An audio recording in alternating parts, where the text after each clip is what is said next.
பிஸ்மில்லாஹிர்ரஹ்மானிர்ரஹீம். அல்ஹம்துலில்லா வல் ஆக்கிபத்தில் இல்முத்தகீன்.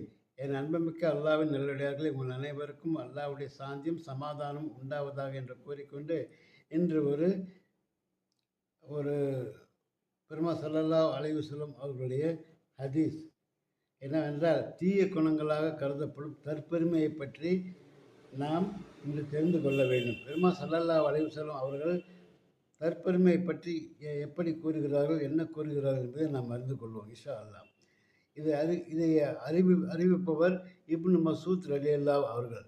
அண்ணல் நபி ஸல்லல்லாஹு அலைஹி வஸல்லம் அவர்கள் கூறினார்கள், எவனுடைய உள்ளத்தில் அணுவளவு தற்பெருமை இருக்குமோ அவன் சுவனத்தில் நுழைய முடியாது.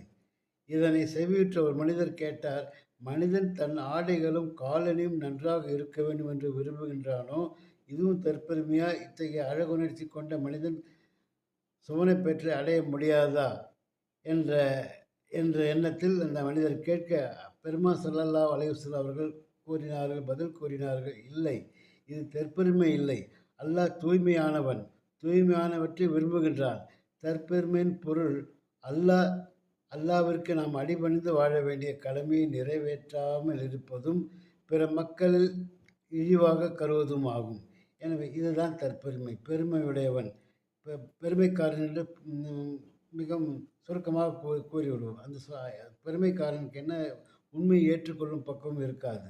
அது அல்லாஹ் கூறினாலும் சரி, பெருமா ஸல்லல்லாஹு அலைஹி வஸல்லம் கூறிய உண்மைகளும் சரி ஏற்றுக்கொள்ள மாட்டார்கள். அதுபோலவே பிற மக்களை இழிவாக கருதுவார்கள். மனிதர்கள் எல்லோரும் சீப்பின் பற்களை போன்ற சமமானவர்கள் என்று பெருமா ஸல்லல்லாஹு அலைஹி வஸல்லம் அவர்கள் கூறியிருக்கையில், சில மனிதர்களை இழிவாக கருதுவது இது தற்பெருமையின் அடையாளம் என்பதாக பெருமா ஸல்லல்லாஹு அலைஹி வஸல்லம் கூறியிருக்கிறார். இந்த ஹதீஸ் முஸ்லீம் என்ற கிதாபிலே பதியப்பட்டிருக்கிறது. இதை நீங்களும் சரி, நானும் சரி, இதை நடைமுறைப்படுத்துவதோடு நம்மை சேர்ந்தவர்களுக்கும் நாம் அறிவிக்க வேண்டும் என்று கேட்டுக்கொண்டு, வாய்ப்புக்கு நன்றி கூறி விடைபெற்றுக் கொள்கிற வாஹிர் தவானா அல்ஹம்துலில்லாஹி ரப்பில் ஆலமீன். அஸ்ஸலாமு அலைக்கும் வரஹ்மத்துல்லாஹி தஆலா வபரகாத்துஹு.